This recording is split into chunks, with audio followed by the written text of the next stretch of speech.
there is always a lot of change going on impacting cost in every industry. And we deal with everything from automotive to aerospace and defense, med device, all different industries. Again, I deal with about 50 to 60 companies a year here in the America zone. And I talk to them, talk to their problems. Not all of them are customers or become customers, but we spend a lot of time with a lot of different companies. So I get a lot of feedback about what's going on in the industry.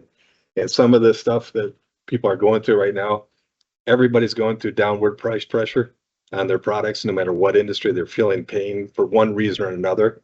There's a need out there expressed, and with the current world circumstances, for better cost modeling techniques. So Excel's not working for people anymore. A lot of interest in this.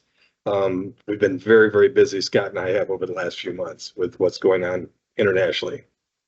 And then finally, there's always a need for better data-driven solutions. Okay, and you'll hear me talk about the data part of this quite a bit when we go through this. So from a product cost management standpoint, if you look at cost, and you guys are manufacturing guys for the most part, we're really dealing with cost from the standpoint of costing parts that we're making in-house for quotation to our customers, okay? Target setting early in the development cycle. We're dealing with costing parts that we're buying from suppliers for negotiations with those suppliers, but we're also talking about VAVE type activities, post-launch, post-tool tools being cut, maybe second generation of parts, looking to take cost out of products. And we hit a broad array of customers that I'm dealing with right now across that spectrum.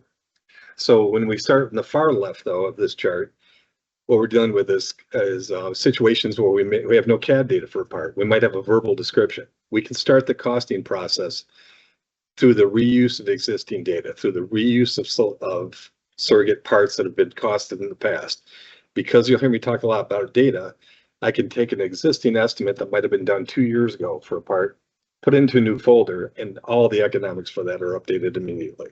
So all the labor rates, material cost, everything updated for that moment in time. Okay.